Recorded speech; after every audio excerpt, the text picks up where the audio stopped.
Buenas tardes, hermanos, Dios les bendiga. Estamos celebrando la Semana Santa. En particular, el día de hoy es denominado Miércoles de Retiro, en el cual vamos a reflexionar bajo el siguiente tema: Jesús se retira a orar para enfrentar la copa de Dios. Jesús se retira a orar para enfrentar la copa de Dios. Les invito a unirse conmigo en oración para pedir la dirección a nuestro Padre Celestial. Amoroso Padre, que habitas en las alturas celestiales, te damos gracias, Señor, en esta hora de la tarde, pues nos permites, Padre Santo, ir a tu palabra para aprender un poco más de ti, un poco más acerca de la revelación que has dado a cada uno de nosotros a través de tu santa y bendita palabra. Guíanos en este momento, aparta todo estorbo, Señor, para que podamos ser redarguidos a través de ella. Te lo pedimos en Cristo Jesús. Amén. Hoy conmemoramos el miércoles de retiro, y en cierta forma es un día difícil para cualquier predicador, pues no se sabe con certeza lo que hizo Jesús en este día. La Biblia no habla de ello. Es probable que se haya quedado con sus discípulos en Betania, a unos 3 kilómetros al este de Jerusalén. También se dice que se hospedó en casa de María, Marta y Lázaro. Pero en vez de entrar en especulaciones, me gustaría centrar nuestra atención en algo muy significativo que hizo nuestro Señor Jesucristo unas horas después, cuando se retiró a la falda opuesta a Betania, frente a Jerusalén. Los 3 evangelios sinópticos, Mateo, Marcos y Lucas, hablan a detalle de este retiro de Jesús.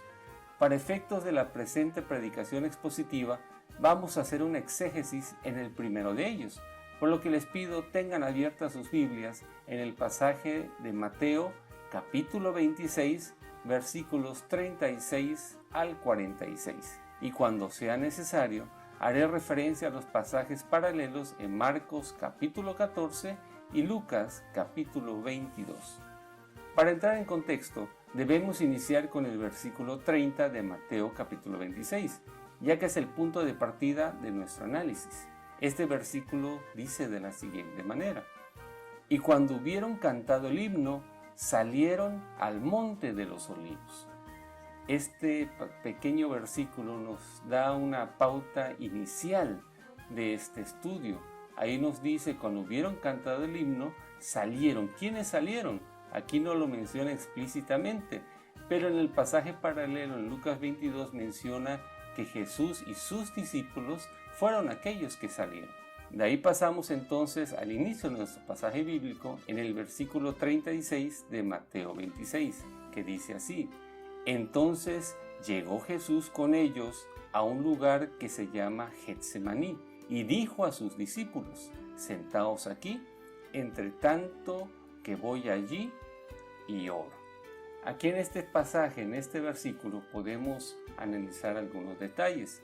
Esto se llevó a cabo cerca de la medianoche. Este pequeño grupo de discípulos, guiados por Jesús, llegó a este huerto de Getsemaní. Cuando este pasaje dice con ellos a un lugar, este lugar hace referencia a una propiedad definida, una propiedad privada, un lugar encerrado. Era en un lugar donde normalmente Jesús acostumbraba ir a orar. El huerto de Getsemaní, la palabra significa prensa de aceite, ya que era un huerto de olivos, o sea, aceitunas, ubicado al pie del monte de los olivos. El siguiente versículo, versículo 37, dice: y tomando a Pedro y a los 2 hijos de Zebedeo, comenzó a entristecerse y a angustiarse en gran manera. ¿Quiénes son estos 2 hijos de Zebedeo? El pasaje paralelo en Marcos 14 menciona que son Jacobo y Juan, los que iban junto con Pedro. Entonces, Jesús dejó al resto de los discípulos en la entrada del huerto y llevó a Pedro, Juan y Jacobo. Estos 3 eran el círculo más allegado a Jesús, que tuvo el privilegio de estar con él en 3 momentos muy especiales.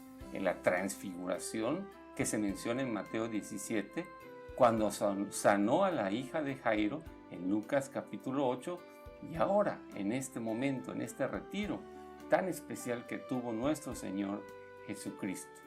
Versículo 38 dice: entonces Jesús les dijo: mi alma está muy triste hasta la muerte. quedaos aquí y velad conmigo. Jesús dejó aflorar sus emociones delante de los 3 amigos más allegados. Sentía una profunda tristeza y angustia a un grado que ningún ser humano podría entender cabalmente. En este versículo donde dice, mi alma está muy triste, aquí la palabra alma hace referencia al asiento de los sentimientos y de las emociones de nuestro Señor Jesucristo.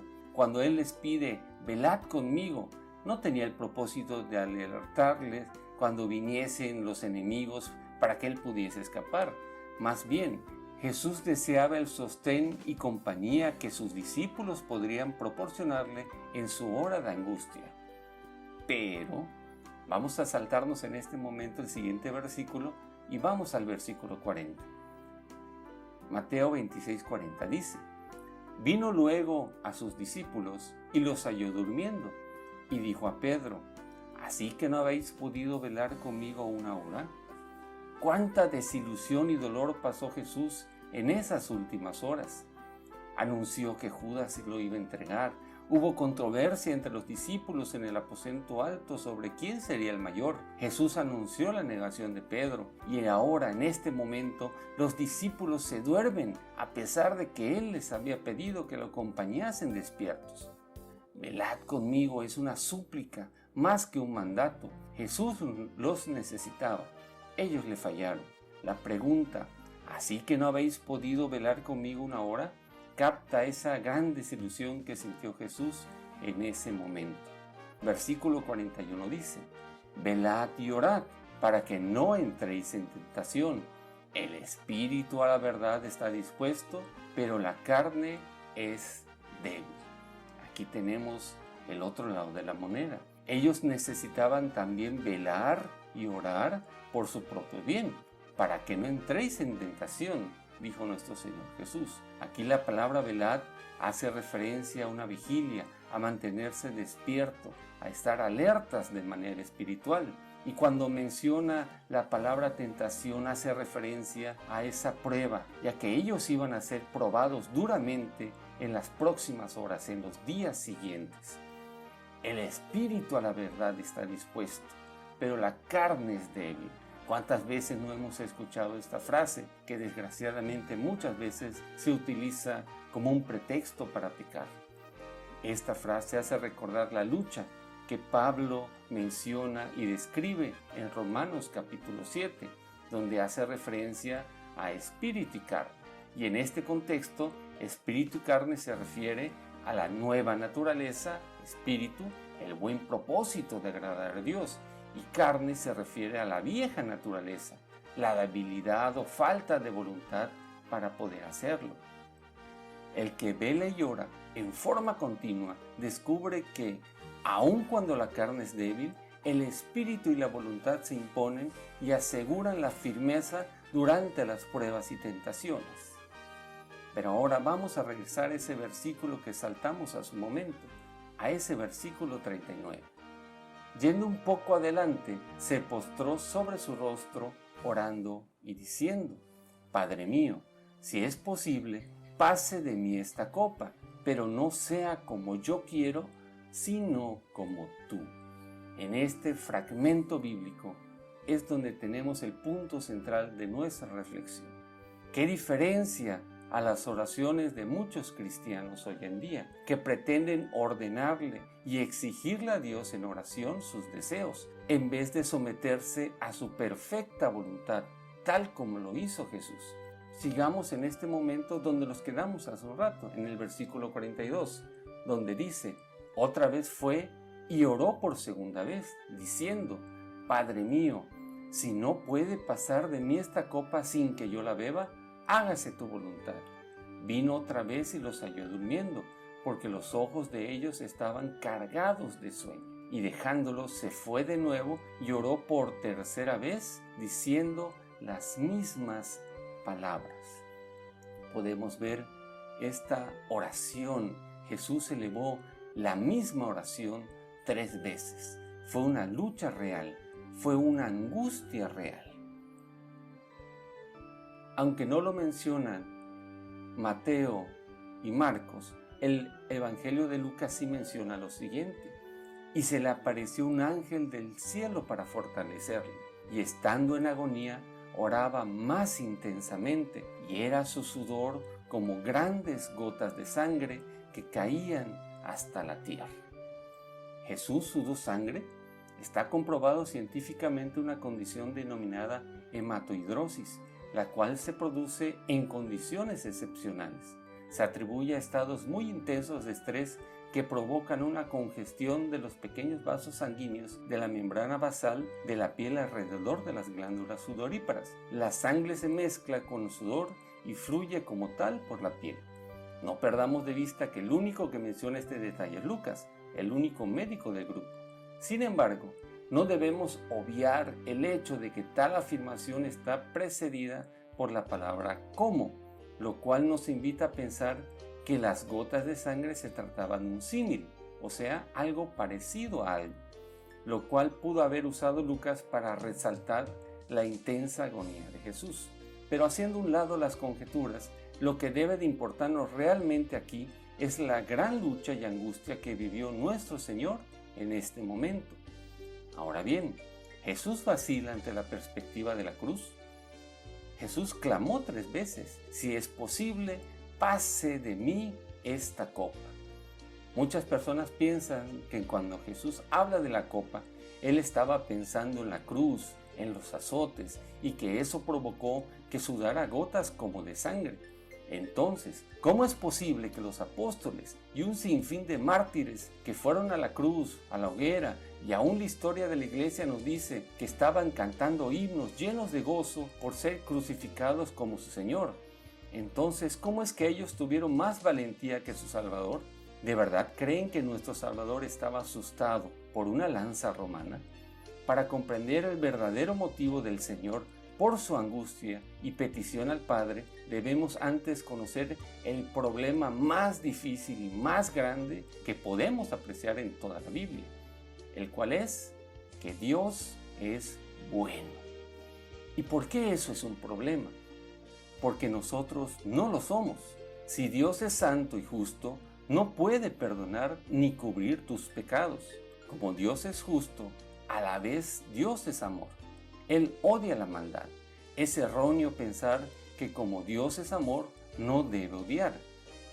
Es tan triste escuchar la herejía que muchos cristianos dicen hoy en día: Dios aborrece el pecado, pero ama al pecador. Eso es incorrecto. Entonces, ¿cómo puede Dios ser justo y perdonar a los hombres malvados? Dios en su justicia condena al hombre, a cada persona que ha caminado en el planeta desde Adán, condenados en nuestros pecados. Y toda religiosidad, ir a la iglesia y cualquier cosa que quisieras agregar no te ayudará ni una pizca. Estás condenado. Para estar en el cielo tienes que ser perfecto, tener una justicia perfecta, y ninguno de nosotros la tiene.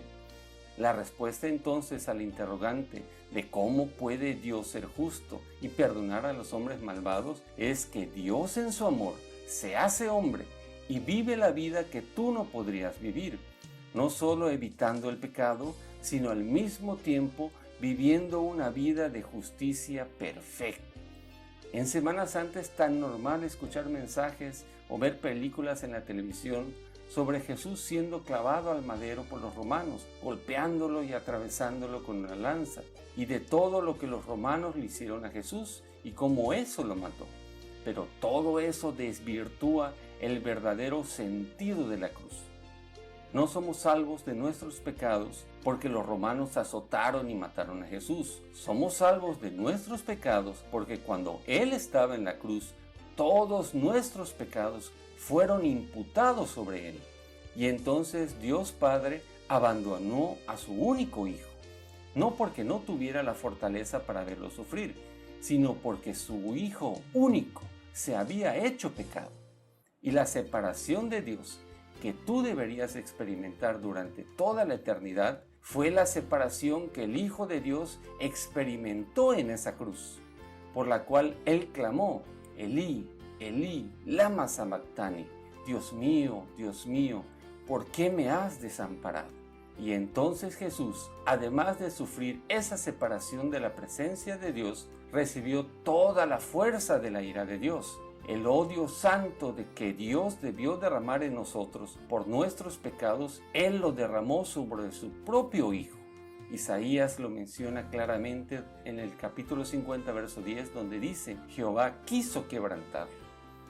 Jesús no estaba sudando como gotas de sangre en ese huerto a causa de la cruz romana, sino porque en esa cruz el Padre apartó su presencia de su Hijo.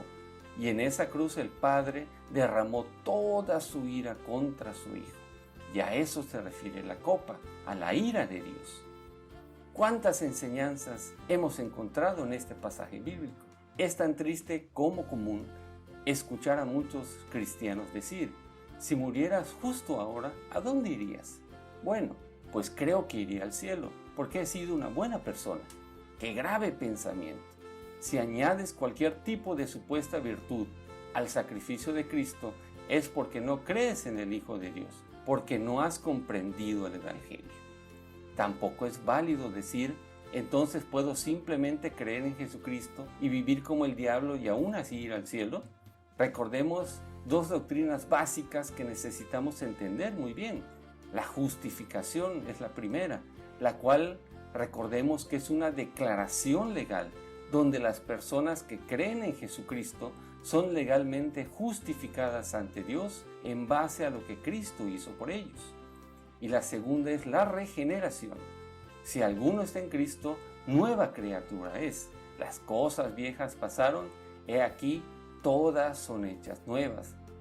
Dice el apóstol Pablo en 2 Corintios. Aquellos que verdaderamente creen en Cristo también han nacido de nuevo, o en otras palabras, han sido regenerados por el Espíritu Santo.